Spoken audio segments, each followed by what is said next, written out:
Okay. Last class में मैंने आप लोग को कैटालिसिस से रीड करने दिया था। सारे लोग ध्यान देखें, कैटलिस्ट में क्या क्या चीजें रहेंगी ये आप लोग ने रीड किया। यहाँ तक मुझे नहीं लगता कोई डाउट आया होगा। आपको डाउट क्रिएट होना शुरू होगा इधर से। होमोजेनस कैटालिसिस हेटेरोजेनस कैटालिसिस में क्या होगा, एक बार जल्दी से ब्रीफ कर देता हूँ।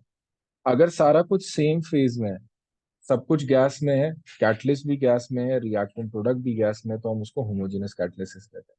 हेट्रोजेनस कैटालिसिस में क्या होगा आपके पास, कि हो सकता है कि डिफरेंट फेजेस में चीजें हो सकता है कि आपका कैटलिस्ट सॉलिड हो, बाकी सब कुछ गैस हो या लिक्विड में हो। ठीक है, ये हमने पढ़ा था। Adsorption theory of heterogeneous catalysis, ये सीखने लायक चीज है।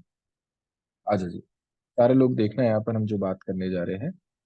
आपके पास क्या है, आप लोगों को याद होगा ऑर्गेनिक में हम लोग पढ़ते थे कि मेटल सरफेस है, मेटल सरफेस पे चीजें आके चिपकती हैं, फिर आगे रिएक्शन होता है।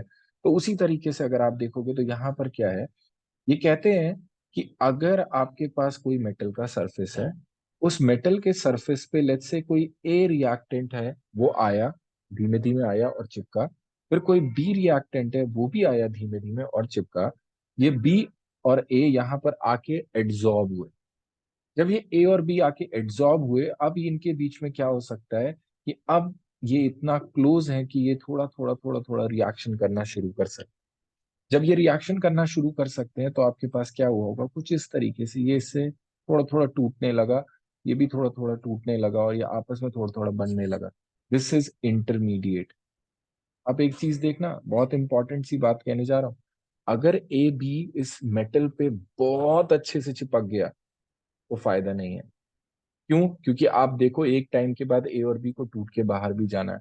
तो मेटल की सरफेस पे चिपकना तो चाहिए, बट इतना अच्छे से भी नहीं कि आगे टूट ही ना पाए, और इतना कम भी नहीं कि वो चिपक ही ना पाए।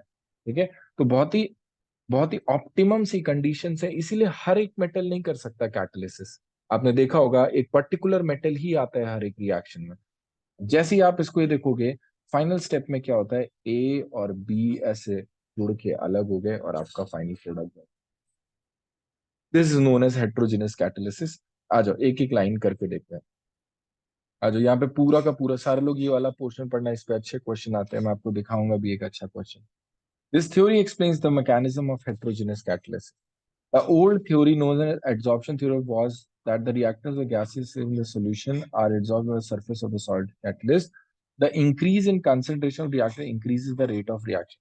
ये कह रहे हैं कि पहले ये बोला जाता था कि जैसे जैसे चीजें आके चिपकती हैं, वैसे वैसे चीजों की मात्रा, दैट इज कंसंट्रेशन, वो सरफेस पे बढ़ेगी।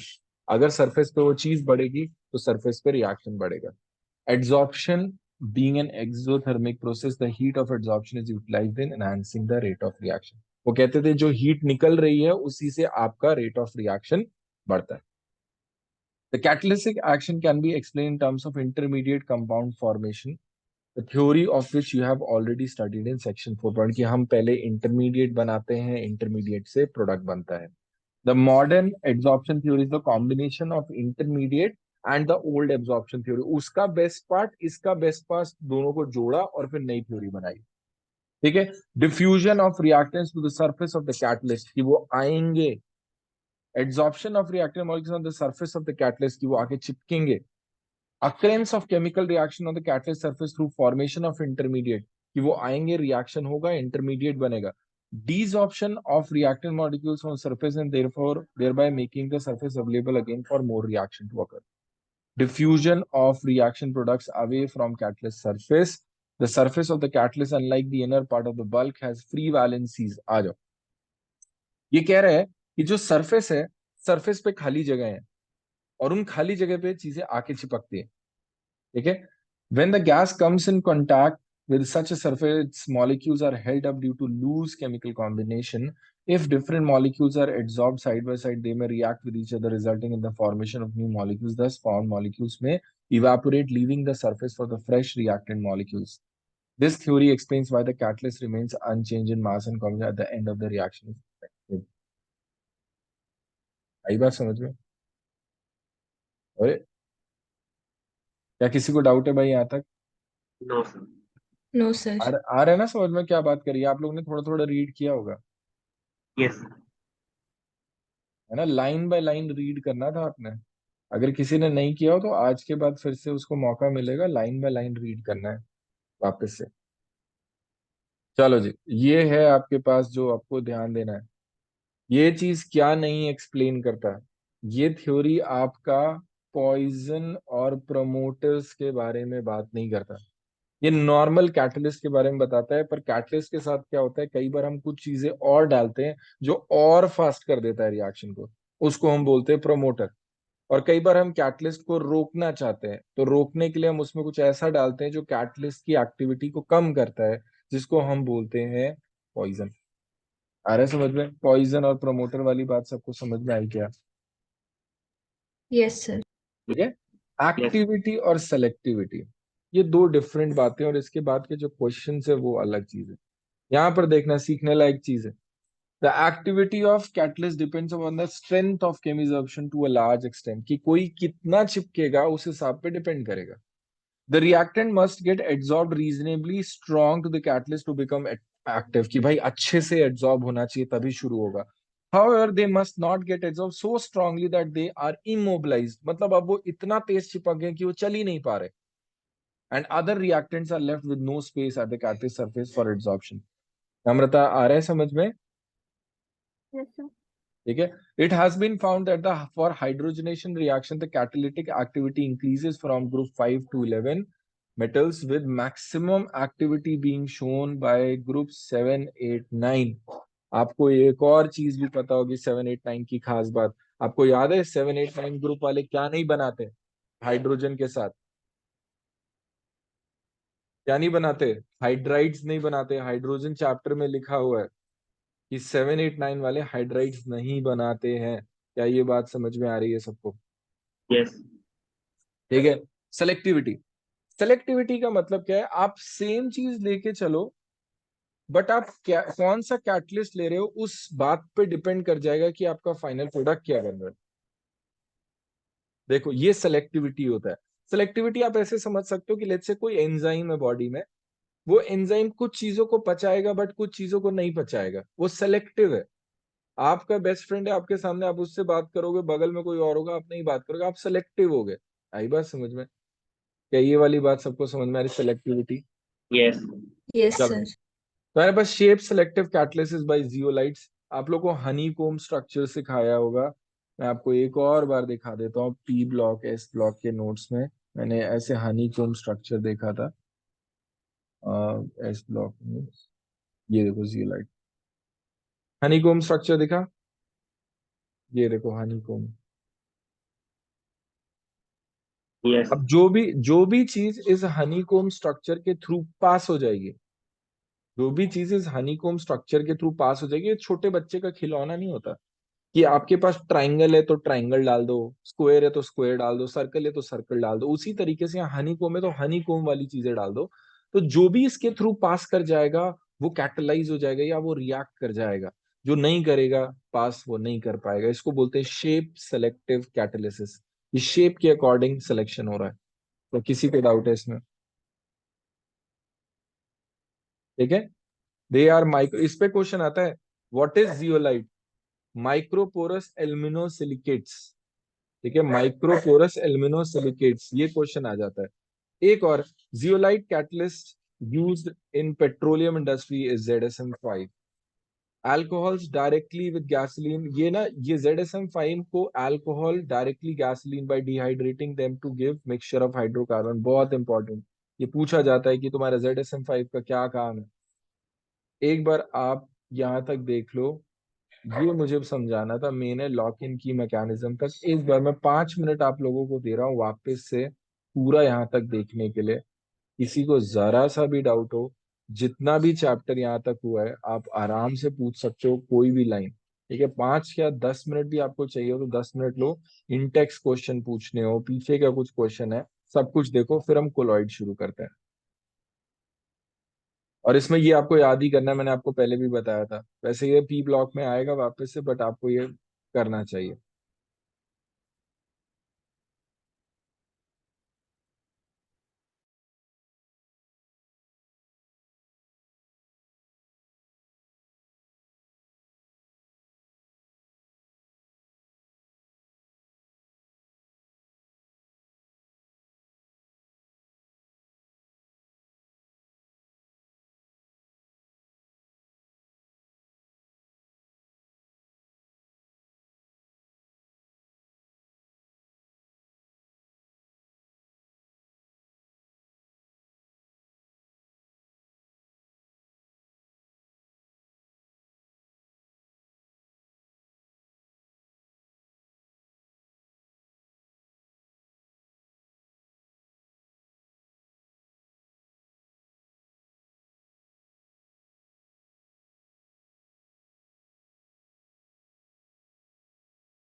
रीड कर रहे हो ना आप लोग? Yes sir. Yes sir. Yes sir. हाँ जी, हाँ जी, बोलो। ठीक है, अब जैसी हो जाए मेरे को बता देना। मैं आपको वैसे 10-20 तक दे रहा हूँ टाइम, वरना आप लोग तो फिर रीड ही करते रहोगे, है ना? इतने प्यारे बच्चे हो आप लोग, किताबें ही देखते रहते हो पूरे टाइम, क्या बताऊँ मैं।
So done.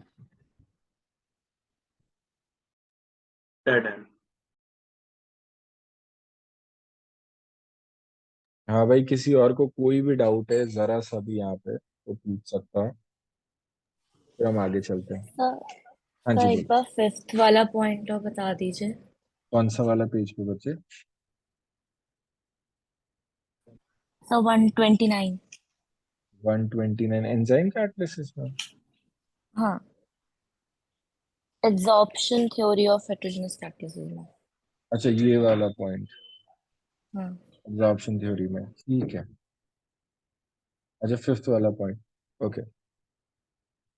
जो पूरा इसमें देखना, वो कह रहे हैं कि जब वो कैटलिसिस वाला काम हो जाता है तो ए बी अलग होके बाहर चले जाते हैं, ठीक है। तो the surface of the catalyst unlike the inner part of the bulk, तो कह रहा है कि जो कैटलिस्ट की सरफेस होती है बल्क से अलग होती है। बल्क माने अंदर का जो है, has free valencies which provide the seat for chemical forces. देखो, अब ये मेरा हाथ है, मेरे हाथ में जो ऊपर वाले मॉलिक्यूल्स है वो खाली है ना, उन पे फोर्सेस ऑफ अट्रैक्शन खाली है, वो सीट प्रोवाइड करे, मतलब यहाँ कोई आएगा तो इनसे चिपक के इंटरेक्ट कर सकता है। बट यही जो मेरे इसके अंदर होंगे, बीचों बीच होंगे, वो कहाँ किसी से इंटरेक्ट कर सकते हैं। आई बात समझ में? Yes sir. ठीक है। When a gas comes in contact with such a surface, जब कोई ऐसी गैस किसी ऐसे सरफेस से आती है जिससे वो इंटरेक्ट कर सकती है, उसके मॉलिक्यूल्स आके उस पर चिपक जाते हैं by chemical formation, bond formation, जो कि लूज होता है, ठीक है। अब उसमें कह रहा है कि दे में react by each other resulting in the formation of new molecules, दस फॉर्म मॉलिक्यूल्स में evaporate leaving the surface for fresh reacting, कि वो आए, चिपके, रिएक्ट करे और फिर इवापोरेट होके उड़ गए, तो यहाँ पे जगह खाली हो गई, वापस से कुछ आएगा, फिर से रिएक्ट करेगा। क्लियर बच्चे? Yes sir. और बताओ।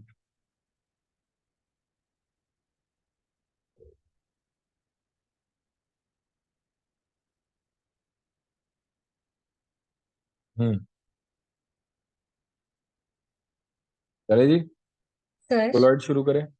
हाँ, ऋषिका कोई दिक्कत? Yes sir. सर मैं ये पूछ रही थी कि बीच बीच में जो एग्जाम्पल्स में रिएक्शंस दी हैं वो हम्म, सारी याद करनी है? नहीं, नहीं, आज मैं बताता हूँ क्या क्या। आपने ना, अगर आप इसकी बात करो ना, ये सब रिएक्शंस का कोई खासियत तो नॉर्मल रिएक्शन है बच्चे, माल्टोज को पानी में डालोगे तो ग्लूकोज आएगा, ये तो आप लोग बायोमोलिक्यूल्स में पढ़ते ही आ रहे हो, है कि नहीं?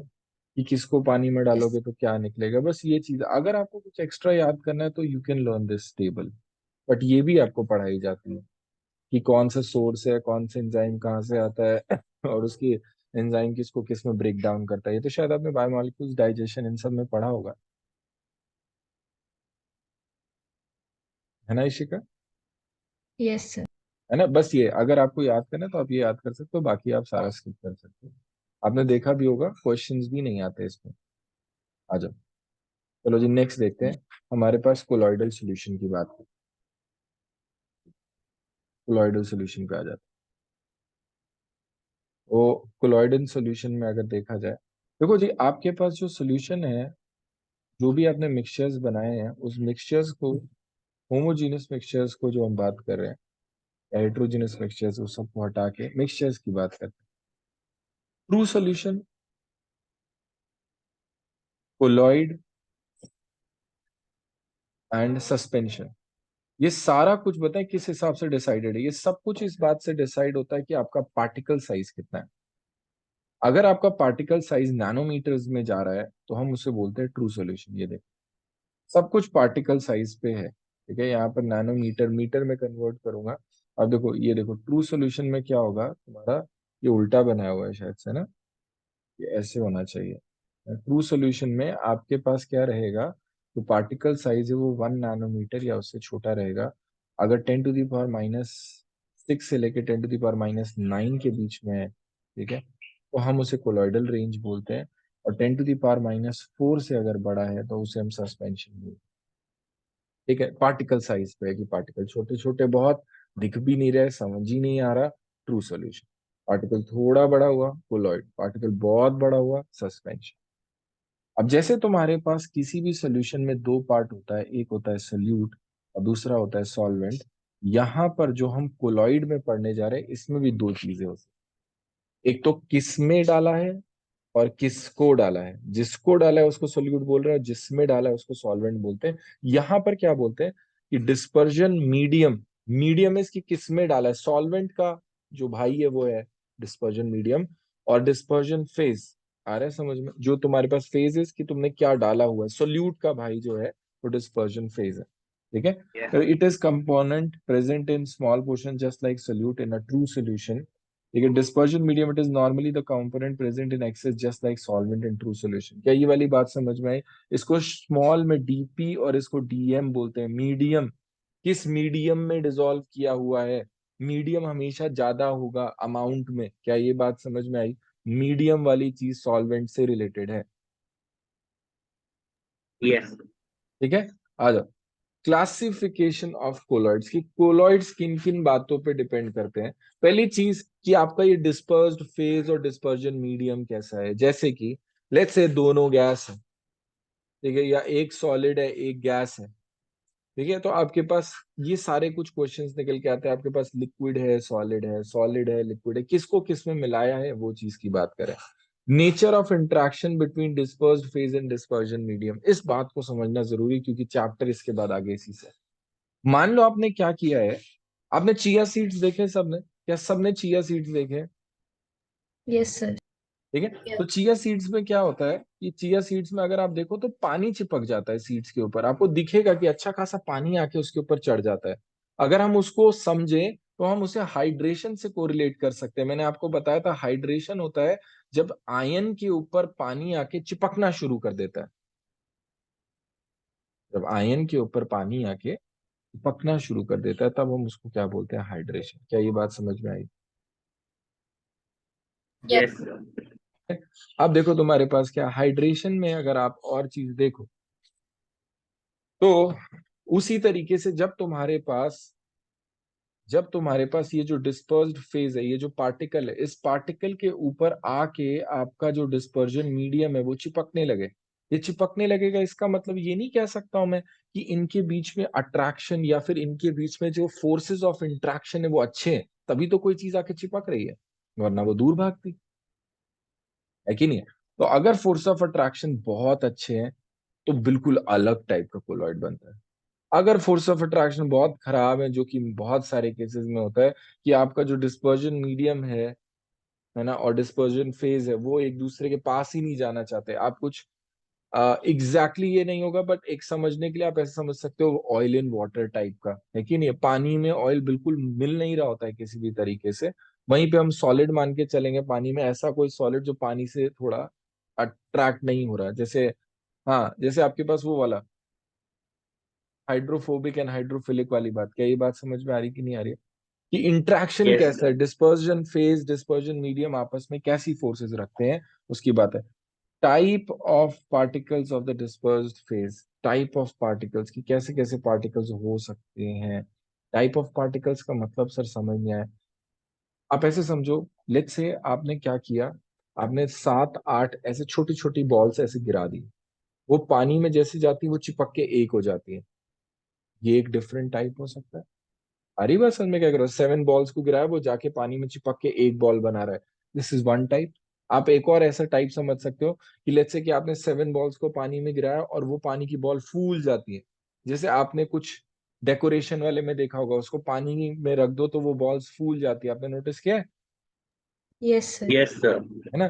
तो किस टाइप का पार्टिकल है, वो क्या करना चाह रहा है, वो क्या कर रहा है उसके अंदर जाके, इन सब बातों पे भी डिपेंड करेगा। ठीक है, हमारे पास जो 3 चीजें वो ये रही। इसमें बहुत अच्छा क्वेश्चन जो मैंने बोल भी दिया था वो क्या है, a gas mixed with another gas always a homogeneous mixture, hence it is not a colloidal system. Hence it is not a colloidal system, कि वो कोलॉइड नहीं बनाता।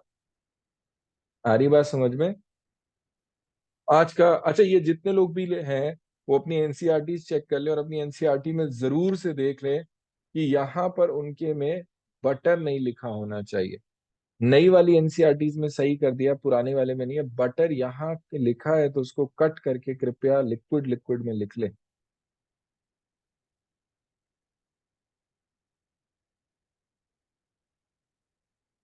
ठीक है, सारे लोग अपनी एनसीईआरटी चेक कर लो। Yes. ठीक है, आज का होमवर्क सुनो, इस टेबल को कैसे याद करना है समझते हैं। आपने डिस्पर्जन मीडियम पहले लिखना है सॉलिड, फिर लिखना है लिक्विड, और फिर लिखना है गैस, ऐसे करके। फिर ऐसे सॉलिड से सॉलिड मिलाया, सॉलिड से लिक्विड मिलाया, सॉलिड से गैस मिलाया। आपने इसको इस तरीके से कन्वर्ट करना है। आई होप ये समझ में आ रहा होगा कौन सा तरीका बोल रहा हूँ। इसको एक बार लिखना है आपने अच्छे से और अपने सामने चिपका लेना है। ठीक है, इस तरीके से कि सॉलिड को पकड़ के सॉलिड लिक्विड गैस, लिक्विड को पकड़ के सॉलिड लिक्विड गैस, गैस को पकड़ के सॉलिड लिक्विड। होगा कि नहीं होगा? यहाँ पर कितने आएंगे, यहाँ पर 8 कॉम्बिनेशन आ रहा है, यही क्वेश्चन बन जाता है कितने कॉम्बिनेशन होंगे। 8 कॉम्बिनेशन, 9 नहीं होंगे, 3 into 3। आ रहा है समझ में? तो मतलब गैस और गैस का नहीं होगा। हाँ, गैस और गैस के अलावा जो भी है उसका होगा। Yes. ठीक है, आ जाओ आगे देखें। आपके पास एक और चीज देखना है, यहाँ पर क्या लिखा है, colloidal system in which dispersion medium is a liquid और गैस इज कॉल्ड सॉल्व। ये फिक्स कर रखा है उन्होंने कि लिक्विड और गैस अगर होगा तो सॉल्व बोलते हैं। If water, it is also called hydrosol or aquasol, and if alcohol it is called, क्या कहते हैं इसको, alcohol। क्या बोलेंगे, alcohol।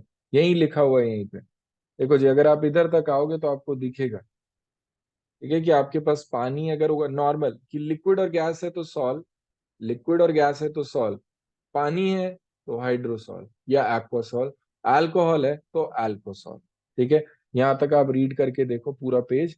सब लोग अपनी एनसीईआरटी से कोलॉइड वाले सिस्टम में यहाँ तक रीड करेंगे, फिर हम इसके बाद आगे बढ़ना शुरू करेंगे।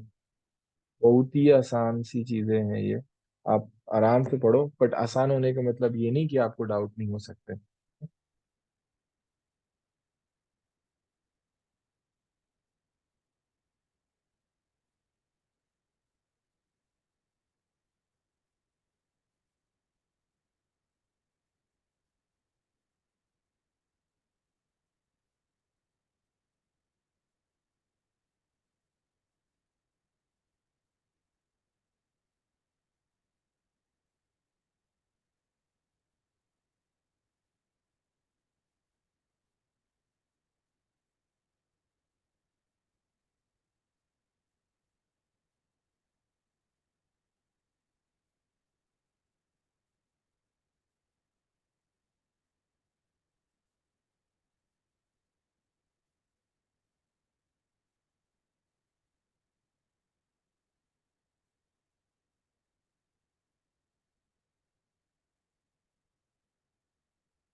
done. Done. Yes, sir.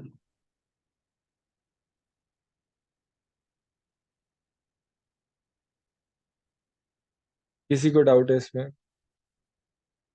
No sir. No, sir. चलो जी, आ रहा होगा समझ में, है ना? चलो जी, तुम्हारे पास क्या किसी को भी डाउट, नम्रता, कोई दिक्कत बच्चे? No, sir. ठीक है, ठीक। आ जाओ। अब हमारे पास जो कोलॉइड्स हैं उनको हम दो पार्ट में डिवाइड कर रहे हैं। एक होंगे लायोफोबिक, लायोफोबिक, एंड एक होंगे लायोफिलिक। बहुत ही आसान है, आप सुनते चले जाओ मेरे साथ। तो हमारे पास dispersion phase and dispersion medium दो चीजें हैं, वो दोनों में ही होंगे, dispersion phase and dispersion medium, है ना? अब क्या हो रहा है, डिस्पर्जन, चिया सीड वाला एग्जांपल याद रखना। अगर आपका डिस्पर्जन फेज पे, मतलब कोई सल्यूट पे पानी या सॉल्वेंट जो है वो आके चिपक रहा है, बहुत ज्यादा अट्रैक्शन है, हम उसे बोलते हैं लायोफिलिक। और अगर बहुत कम इंट्रैक्शन है और इंट्रैक्शन नहीं है तो हम उसे बोलते हैं लायोफोबिक, कि भाई नहीं चिपकता, डिस्पर्जन फेज, डिस्पर्जन मीडियम एक दूसरे को पसंद नहीं करते। जब ऐसा होता है कि डिस्पर्जन फेज और डिस्पर्जन मीडियम एक दूसरे को पसंद करते हैं, तो आपको ज्यादा कुछ करने की जरूरत नहीं होती। आपने सल्यूट डाला, आपने डिस्पर्जन मीडियम लिया जो डिस्पर्स्ड फेज है उसमें डाला, आपने इसको शेक किया, कोलॉइड बन गया, बस खत्म। अगर आपने इसको डिहाइड्रेट किया या फिर आपने डिस्पर्जन मीडियम को ऐसे चूस के बिल्कुल निकाल दिया, कि आपने डिस्पर्स्ड फेज और डिस्पर्जन मीडियम अच्छे से खुश थे, आपने उसके अंदर से खींच के डिस्पर्जन मीडियम निकाल दिया, अब हुआ बताए क्या होगा? कि आपका डिस्पर्स्ड फेज बचेगा, कोलॉइड खराब हो गया। बट अगर आप इसमें डिस्पर्जन मीडियम फिर से डाल दो और इसको ऐसे ऐसे शेक कर दो, तो ये वापस से सही हो जाएगा। इसलिए इनको क्या बोलते हैं? Reversible solve. या रिवर्सिबल सॉल्व का मतलब समझ में है मैं क्या बोल रहा हूँ? आपके Yes, पास डिस्पर्जन मीडियम डिस्पर्स्ड फेज दोनों था, आपने डिस्पर्जन मीडियम खींच के निकाल दिया किसी तरीके से, तो वो खराब हो गया। बट अगर आप फिर से डालो डिस्पर्जन मीडियम, आप उसे शेक करो, तो ये वापस से सही हो जाएगा। लायोफोबिक में ऐसा नहीं होता। लायोफोबिक अनस्टेबल होता है, और अगर अनस्टेबल होता है तो हमें यहाँ पर स्टेबलाइजर्स डालने पड़ते हैं। स्टेबलाइजर समझ रहे हो क्या है? कोई ऐसी चीज, एक्स्ट्रा चीज डालनी पड़ेगी जिससे वो सही से रहे। और अगर आपने इसमें डिस्पर्जन मीडियम को रिमूव किया, ठीक है, और उसके बाद आप वापस से डिस्पर्जन मीडियम डालने की कोशिश करोगे, सब चौपट हो जाएगा, अब नहीं हो सकता, सही है, अब सही नहीं हो पाएगा, सही नहीं हो पाएगा। इसलिए हम इसको क्या बोलते हैं? Irreversible solve. क्या इरिवर्सिबल सॉल्व सबको समझ में आया? yes, sir. ठीक है। अब आप यहाँ पर इसको रीड करो, इसमें बहुत ही इंपॉर्टेंट एग्जाम्पल्स हैं जो आप नहीं भूल सकते, नहीं भूल सकते। अगर आप देखो जितने बायोमोलिक्यूल्स वाले हैं, दिख रहा होगा आपको, मोटे मोटे बायोमोलिक्यूल्स, ये देखो सारे के सारे जो बायोमोलिक्यूल्स है वो लायोफिलिक में आ रहे हैं। तो आपने पढ़े होंगे गम, जेलेटिन, स्टार्च, रबर। मेटल्स वाले आते हैं जो लायोफोबिक ओबिक में रहते हैं। एक बार देखो सारे लोग, फर्स्ट और सेकंड को, ये साइड में जो मैंने लिखा हुआ है वो भी लिखो अपनी कॉपी में।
हाँ जी, डन। Yes, sir.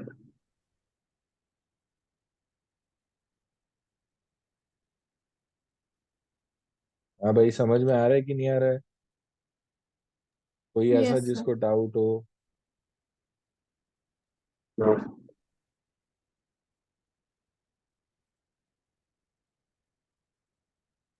आ जाओ जी, आ जाओ, ये तीनों को रीड करते हैं।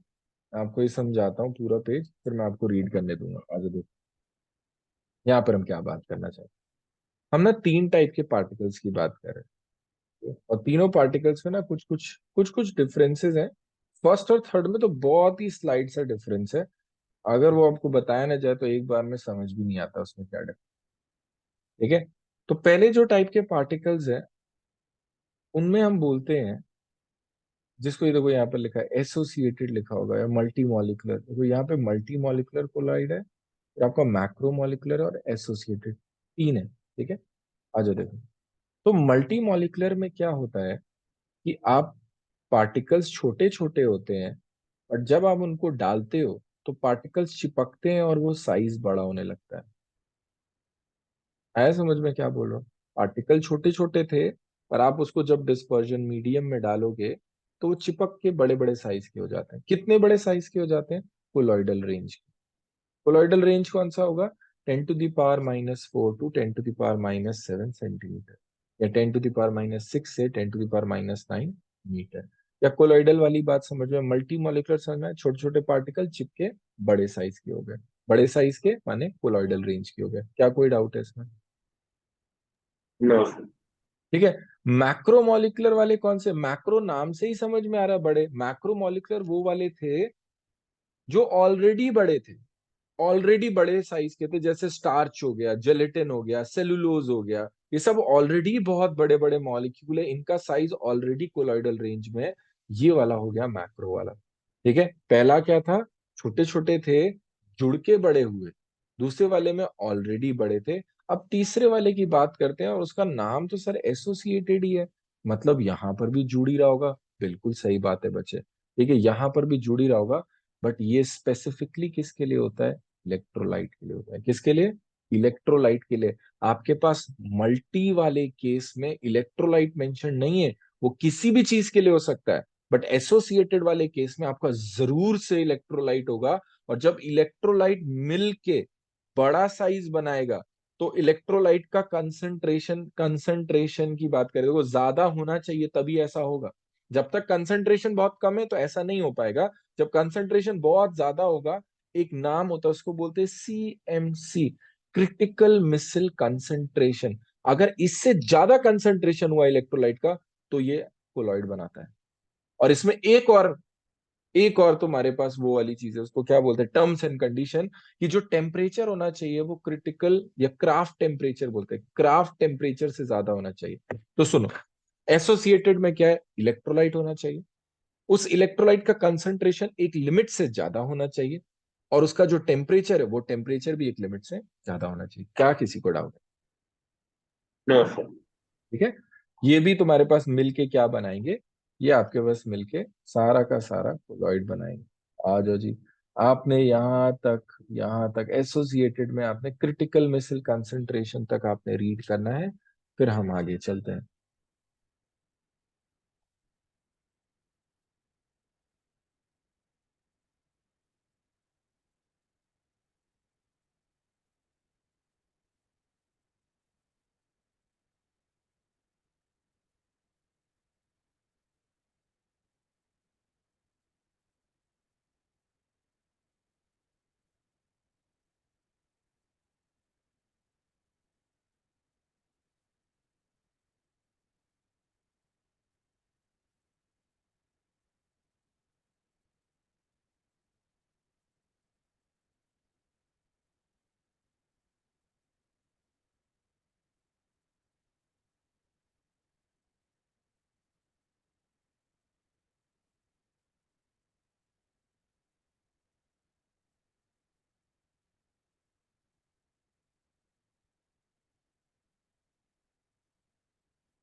Done sir.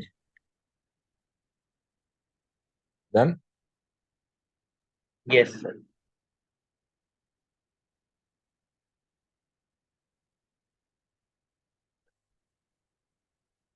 चलो जी, एक बार देख लो भाई सारे लोग, देखते जाओ, किसी को डाउट हो तो फिर अपन आगे चलें।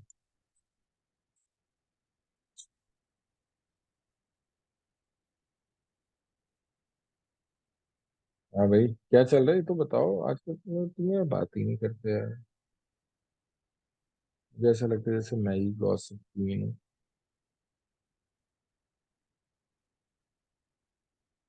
कैसी रही? अच्छा तुम लोग की सक्सेस पार्टी भी थी। कुछ आजकल मजेदार नहीं चले क्या? टेस्ट वेस्ट नहीं आ रहे क्या? नहीं सर, अभी नहीं। नहीं सर। अभी क्या नॉर्मल जिंदगी चल रही है क्या? यस सर, छुट्टियां अभी भी खत्म हो गया। जैसे स्कूल की छुट्टियां अभी अभी खत्म हुई हैं। Yes sir. अभी मौसम कितना अच्छा हो गया यार आजकल। तुमने देखा कितनी गर्मी हुआ करती थी कुछ दिन से। सर हमें तो प्रॉब्लम आती है, स्कूल से निकलते ही बारिश आ जाती है। हम्म। तुम लोग बस से जाते हो तो कैसे आते हो? सर मैं तो वैन से। फिर क्या तुम भीगते थोड़ी हो गए? फिर वैन स्टॉप से घर तक आने में तो भीग ही जाते हैं। अच्छा। हम्म,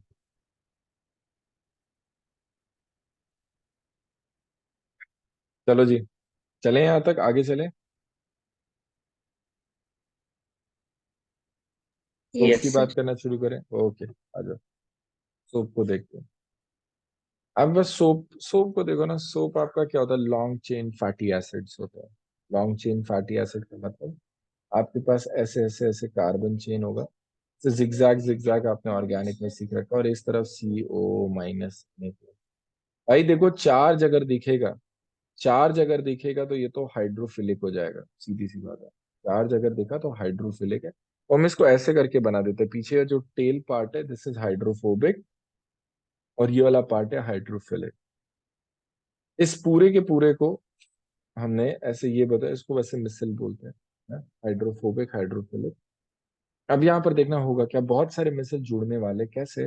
मैं आपको क्लेंजिंग एक्शन थोड़ा सा बताने जा रहा हूँ, पहले बताने जा रहा हूँ, आएगा बाद में। अभी आपके पास क्या है, ये क्लॉथ है। इस क्लॉथ के ऊपर आपके पास मान लो डर्ट ऑयल या ग्रीस लग गया है। ठीक है, डर्ट ऑयल ऑयल लेके चलते हैं। तो ऑयल क्या होता है? ऑयल इज तुम्हारा हाइड्रोफोबिक। हाइड्रोफोबिक पानी से नहीं चिपकता है। तो जो मिसल होती है, मिसल का जो हाइड्रोफोबिक वाला पार्ट है, लाइक डिजोल्व लाइक आपने सुना होगा, लाइक वाला लाइक से इंटरेक्ट करता है। तो हाइड्रोफोबिक वाला पार्ट ना इसमें जाके चिपक जाता है, ऐसे करके। ये सारा का सारा पानी है इसके अबाउट। ये समझ में आया कि आपके मिसल्स जाके उसमें से धस गए कांटे की तरह। अब जैसे ही धस गए इसमें कांटे की तरह, ये वाले पोर्शन में तो पूरा का पूरा पानी ही है ना। यहाँ पे तो पूरा का पूरा पानी है। और अगर यहाँ पे पूरा का पूरा पानी होगा, क्या ये खींचेगा? पानी में हाइड्रोफिलिक वाला पोर्शन खींचेगा। जब आप इसे रब करते हो, ऐसे बोलते हैं ना, घिसना चाहिए कपड़ों को, जब वॉशिंग मशीन चल रही होगी, तो हो क्या रहा है कि वो बेसिकली इस ऑयल के डर्ट के पीस को खींच के निकालना चाहते हैं क्लॉथ के सरफेस से। और ऐसा ही होगा, पानी में खींचेगा। जैसे ही खींचेगा वो साइड में हो जाएगा। वो साइड में हो जाएगा, आपके पास पूरा का पूरा ऐसे करके ये ये ये ऑयल ड्रॉपलेट अलग हो गया। इस पूरे के पूरे को भी मिसल बोलते हैं। और इसमें क्या होता है, मिसल जो है तुम्हारा कई सारे 100 150 इतने सारे यूनिट एक साथ जब जुड़े होते हैं तो उसको बोलते हैं। अच्छा जी, देखना यहाँ पर क्या है तुम्हारा, रीड करना, एक एक लाइन देखना। On dilution, these colloids revert back to individual ions. Surface active agents such as soaps and rib belong to this class. For soaps, critical missile concentration is 10 to the power minus 4 to the power minus 3. These colloids have both hydrophobic and hydrophilic part. Missile may contain as many as 100 molecules or more. Let us take an example of soap solution. Soap is sodium or potassium soda, higher fatty acids, and may be represented as RCONA. Sodium stearate, which is major component of many bar soaps, which dissolved in water, is dissociated into RCO minus and Na plus. The RCO minus ions, however, consist of two parts: a long hydrocarbon chain, which is hydrophobic, and a polar CO minus, which is, दिख रहा है आपको, water loving. पहले यहाँ तक देखो, क्या ये वाला पेज समझ में आया? Yes yes sir. सर। ठीक है, किसी को जरा सा भी डाउट है इसमें? ठीक, नेक्स्ट देखना है। हमारे पास क्या है, RCO minus ions are there for present on the surface with their CO minus groups in water. ठीक है, आपको दिख रहा होगा CO minus group in water, तो हमें समझ आ ही रहा है कि हाइड्रोफिलिक है, पानी में ही होगा। ठीक। and the hydrophobic chain staying away from it and remain at the surface. But at critical missile concentration, the anion bars are pulled into the bulk of the solution aggregate to form spherical shape. वही चीज की खिंच जाते हैं जब concentration एक level से ऊपर हो जाएगा, with their hydrocarbon chain pointing towards the center of the sphere with CO minus remaining outward on the surface, an aggregate known together as ionic missile. अब ये जो आयनिक मिसाइल है, सारे लोग बहुत ध्यान से देखना, इस आयनिक मिसाइल के अबाउट में नेगेटिव चार्ज है, तो दूसरा वाला जो आयनिक मिसाइल होगा वो इसके साथ रिपेल करेगा. अगर रिपेल करेगा तो ये मिसाइल आपस में चिपकेगा नहीं. देखा ना आपका, ये मिसाइल आपस में चिपकेगा नहीं. Similarly in case of sodium lauryl sulphate, ठीक है, the polar group is SO4 minus, ion है तो पोलर होगा along with the hydrocarbon, hence the mechanism of missile formation here is also same as that of soaps. Cleansing action क्या लिखा है एक बार आप लोग रीड करो और आपको दिख रहा होगा कि यही जो तुम्हारे पास निकल रहा है यही तुम्हारे पास कोलॉइड्स बन रहे हैं. ठीक है, फिर प्रिपरेशन ऑफ कोलॉइड शुरू करते हैं.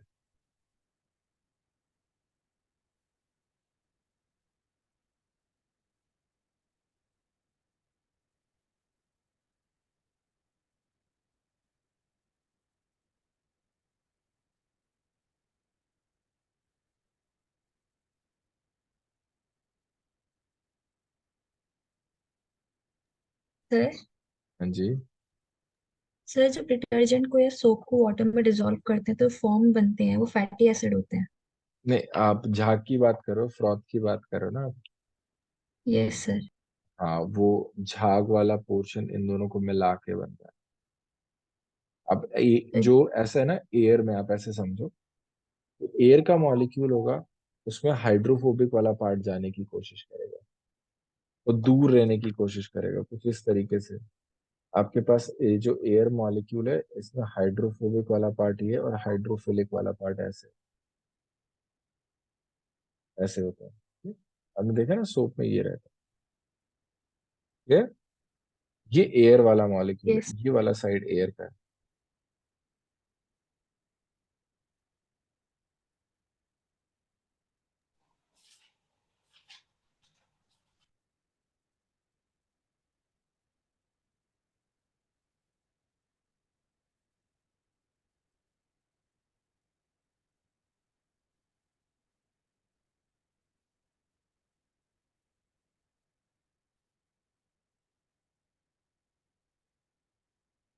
बताओ भाई.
अरे यार, मैं तो ये शेयर हट गया क्या?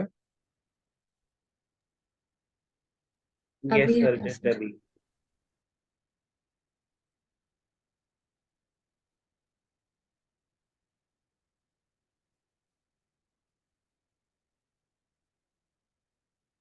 हाँ भाई, रीड किया, कोई डाउट यहाँ तक? No sir. No sir. आ गया ना समझ में? चलो जी, आ जाओ जी, केमिकल मेथड में बात करते हैं. आपके पास दो ही तीन एग्जाम्पल है, बहुत ध्यान से देखना. ठीक है, ये आपके 2 ही 3 एग्जाम्पल में क्या होगा देखना। आपके पास ये आर्सेनिक है, आर्सेनिक का डबल डिकम्पोजिशन सल्फर, सल्फर के साथ हो रहा है। ठीक है, तुम्हारे पास यहाँ पर भी देखना ऑक्सीडेशन रिएक्शन है, इस वाले सल्फर का ऑक्सीडेशन हो रहा है। बहुत ध्यान से, बहुत लोग कंफ्यूज हो जाते हैं किसका होगा, तो इस सल्फर का ऑक्सीडेशन हो रहा है। ठीक है, यहाँ पर गोल्ड है और ये आपके पास ये देखो टाइप ऑफ रिएक्शन देखते रहना आपकी। ऑक्सीडेशन रिएक्शन था, ऑक्सीडेशन केमिकल मेथड से किया जा रहा है, केमिकल मेथड जा ये आप रिएक्शन कराओ, कुछ तो नया बनाओ, उससे तुम्हारा कोलॉइड बन रहा है। ठीक है, आपका FeOH होल थ्राइस जो है इसका कोलॉइड बनता है। आगे हम इसके बारे में थोड़ा और भी पढ़ेंगे। आ जाओ जी, पहला आता है इलेक्ट्रिकल डिसइंटीग्रेशन और ब्रिडिक्स आर्क। देखो, ब्रेडिक्स आर्क मेथड क्या है, बहुत ही आसान सा मेथड है। उसमें हम क्या करते हैं, हम 2 इलेक्ट्रोड लेते हैं। इलेक्ट्रोड क्यों लेते हैं, जरूरी है भैया। ठीक है? आपने इलेक्ट्रोड लिया और इन इलेक्ट्रोड को आपने क्या किया, कनेक्ट कर दिया वायर से। तो आपने वायर से कनेक्ट कर दिया, आपके पास ये रहा डिस्पर्जन मीडियम, और जो डिस्पर्स्ड फेज है वो इसके पास रखा जाता है। जब डिस्पर्स्ड फेज इसके पास रखा जाता है और आप इलेक्ट्रोलिसिस करना या आप जब इलेक्ट्रिसिटी लगाना शुरू करते हो, तो ये जो मेटल होते हैं, ये कौन से मेटल यूज किए जाते हैं यहाँ पे, सॉफ्ट मेटल। ये सॉफ्ट मेटल इसके हीट से क्या हो जाते हैं, वोलेटाइल हो जाते हैं। और वोलेटाइल होने के बाद जो डिस्पर्जन मीडियम है अगल बगल, उसकी वजह से कंडेंस हो जाते हैं। और जब कंडेंस होते हैं, देखो जी, जब वोलेटाइल हुआ होगा तो टूट टूट के अपने इंडिविजुअल एटम्स में गया होगा, हाँ या ना, ये बताओ, समझ में आया। जब कोई चीज कंडेंस यस। वो हुआ होगा तो टूट टूट के आपके पास ऐसे गया होगा। अब जब वो ऐसे कंडेंस हो रहा है तो कंडेंस होके मॉलिक्यूल्स बड़े हो जाते हैं। ठीक है, molecule in size of colloid. ये जब, बहुत आसान सी चीज, आपने क्या किया, सॉफ्ट मेटल लिया, उसको हीट इलेक्ट्रोलिसिस करे तो उसके हीट से ही वो वोलेटाइल हो गया, वोलेटाइल हुआ, कंडेंस हो गया, कंडेंस होके उसने कोलॉइडल रेंज में आ गया, खत्म, done. This is known as तुम्हारे पास ब्रेडिक्स आर्क मेथड। देखना, the yes. process involves dispersion as well as, देखो, dispersion as well as condensation colloidal salts of metals such as gold silver platinum। देखो ये सारे के सारे वो वाले सॉफ्ट मेटल्स हैं, इनके साथ खेला करते हैं हम लोग। खेला मतलब समझ रहे हो आप, पहनते होंगे इनको, है ना। ये can be prepared by this method. In this method, electric arc is struck between electrodes of the metal immersed in the dispersion medium. The intense heat produces vapors of the metal which then condenses to form particles of colloidal ray। आया समझ में। Yes yes sir. Sir. ठीक है, आ जाओ peptization की बात करते हैं। पेप्टाइजेशन क्या होता है, आपके पास मान लो प्रेसिपिटेट आया, आपके पास AgI का प्रेसिपिटेट है। सारे लोग सुनना, ये बहुत मजेदार चीज है, आगे कनेक्ट करूंगा इसलिए एक्स्ट्रा पढ़ाने जा रहा हूँ यहाँ पे। ठीक है, आपके पास जो AgI है वो प्रेसिपिटेट करता है, क्या कलर होता है इसका, सिल्वर। ओ सिल्वर तो इसका नाम है, silver iodide. Pale yellow, yellow नहीं कलर सिल्वर। आपको लिखा है, येलो कलर याद है। AgCl का कैसा कलर होता यस है, सर। व्हाइट। AgCl का वाइट होगा, AgBr का पेल येलो होगा और AgI का येलो होगा। इवन इशिका हमने ये भी पढ़ा था कि पोलराइजेशन जैसे जैसे बढ़ता है वैसे वैसे कलर का इंटेंसिटी बढ़ता है। याद आया कुछ कुछ केमिकल बॉन्डिंग में। यस सर आगे। ठीक है, तो तुम्हारे पास क्या है, AgI जो येलो वाली चीज हम बात कर रहे हैं, तो इस पे क्या होगा, अगर आपने AgI को, सोल्यूट है ये, और इसको आपने KI सॉल्यूशन में डाल दिया। ठीक है, KI सॉल्यूशन, अब KI सॉल्यूशन में डाल दिया तो ऑब्वियस सी बात है KI तो इसमें बहुत सारा होगा। आपने AgI को ऐसे थोड़ा सा इसमें डाल दिया, जैसे आप AgI को थोड़ा सा इसमें डालोगे तो ये सोल्यूट के ऊपर क्या होगा, I- आके चिपकना शुरू कर देता है। यही है एड्सॉर्प्शन, यही है जो हम चैप्टर में पढ़ रहे हैं। क्या ये वाली बात समझ में आ रही है साक्षी। ठीक है, आपके पास AgI में I- ऊपर पे आके चिपकना शुरू हो जाएंगे, AgI में I- चिपकना शुरू हो गए, तो ऐसे धीमे धीमे धीमे क्या होगा कि बहुत सारे जो पार्टिकल्स है उसमें ऐसे ही होगा।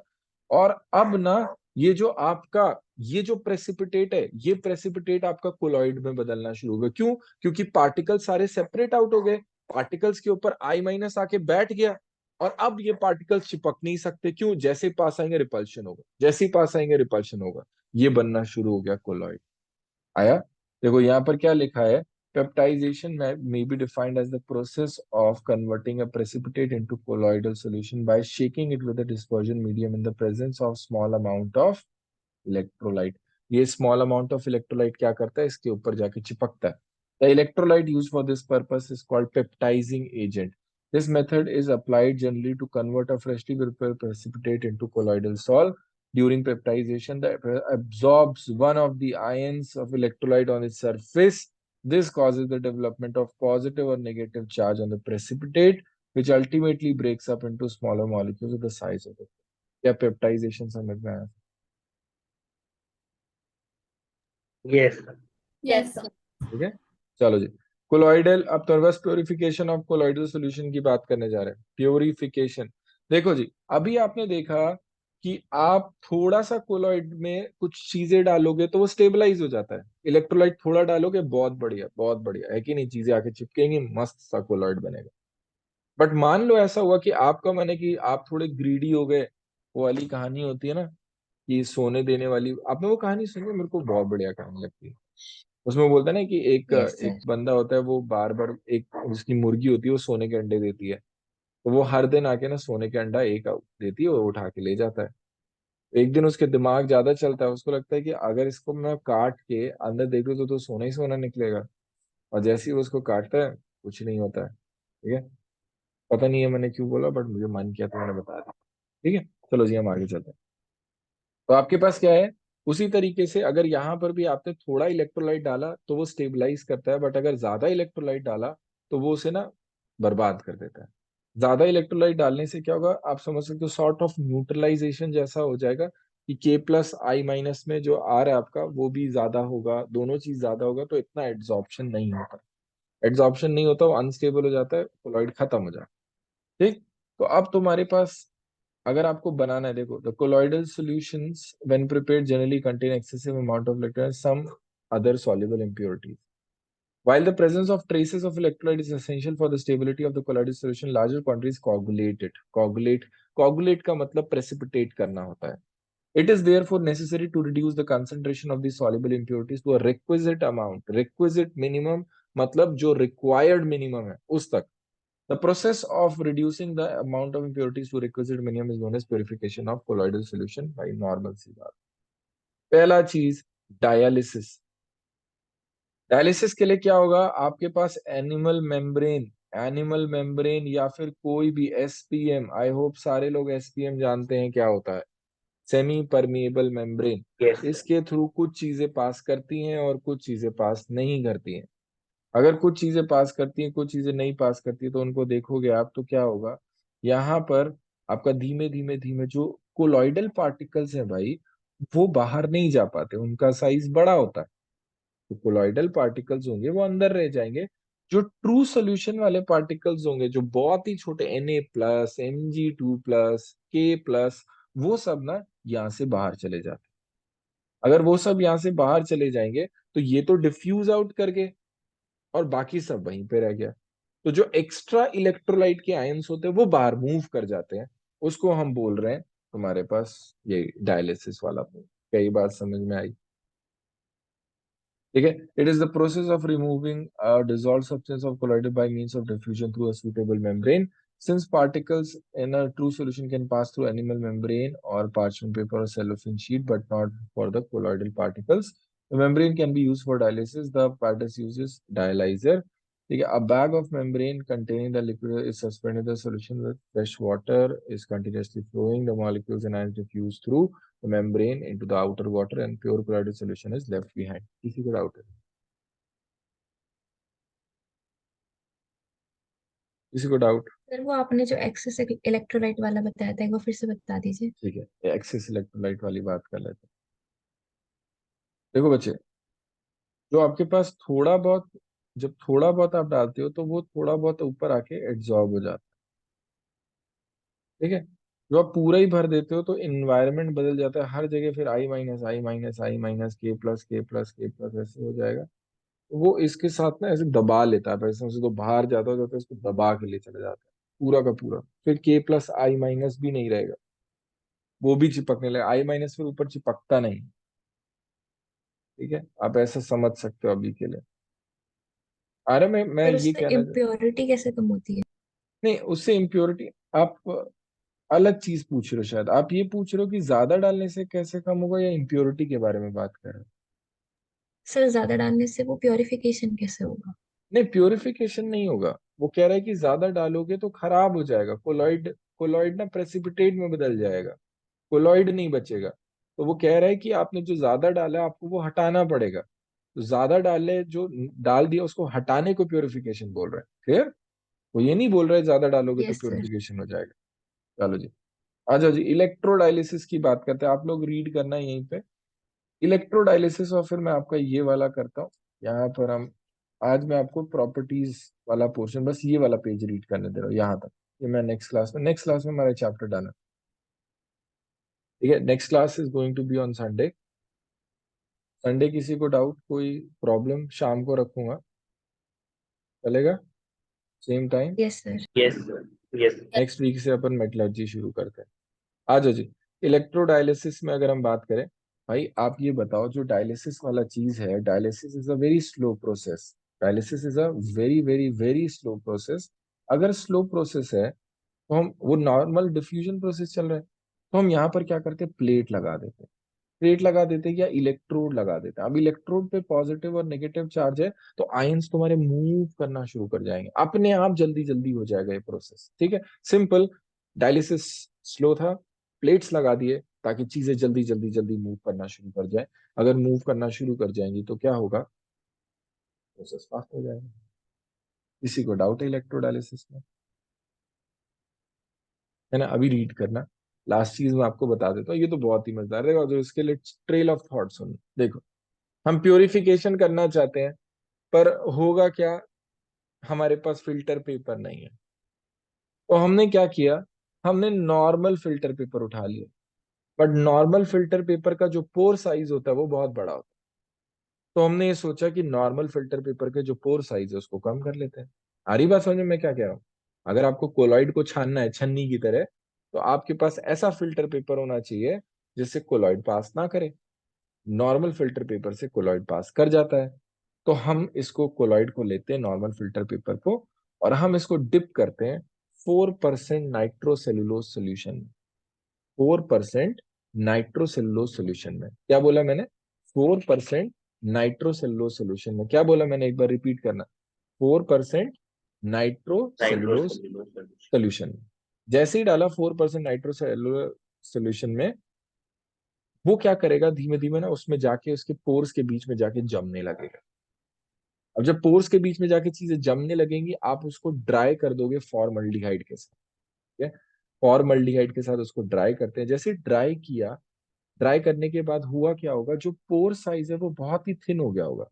और अब जो नया आपका फिल्टर पेपर बना, जो नॉर्मल फिल्टर पेपर को ट्रीट किया आपने केमिकल्स के साथ, और अब जो बना इसको बोलते हैं अल्ट्रा फिल्टर पेपर। और अब अल्ट्रा फिल्टर पेपर को आपने जब ये लिया और आपने ऊपर से कोलॉइड डाला, तो अब हो जाएगी दिक्कत। क्यों? आपने देखा होगा जब चाय भी आप छानते हो, तो चाय छानते हुए भी कई बार क्या होता है, छन्नी में जब चाय पत्ती ज्यादा हो जाती है तो चाय नीचे नहीं जाती, होता है कि नहीं होता है? यस चाय sir. Lovers in the house, होता है कि नहीं होता है? ठीक है। अच्छा, कितने लोग चाय पीते हैं आप में? सर मैं पीता हूँ लेकिन बहुत कम। अच्छा, ओके। दोनों आप चाय पीते हो? इशिका, आप चाय पीते हो? No sir. अच्छा। No, sir. अच्छा, आप लोग, मैं भी चाय नहीं पीता। अब मुझे लग रहा है चाय का कल्चर धीमे धीमे खत्म हो रहा है। चलो जी। तो आपके पास क्या होगा, जैसे ही आप ये अल्ट्रा फिल्टर पेपर में देखोगे तो वो बहुत स्लोली जाता है। तो हम क्या करेंगे, इस अल्ट्रा फिल्टर पेपर के नीचे हम एक वैक्यूम पंप, हम पंप लगा लेते, खींचने लगते हैं। अगर हम खींचेंगे तो लिक्विड नीचे आ जाएगा, बात खत्म। आया समझ में मैं क्या कह रहा हूँ? अल्ट्रा फिल्टर पेपर में अब कोलॉइड का जो मूवमेंट है वो स्लो हो जाएगा, बिकॉज पोर साइज बहुत छोटा है। तो प्रेशर लगाते, सक्शन क्रिएट करते ताकि जल्दी जल्दी फिल्टर हो। कोई डाउट है?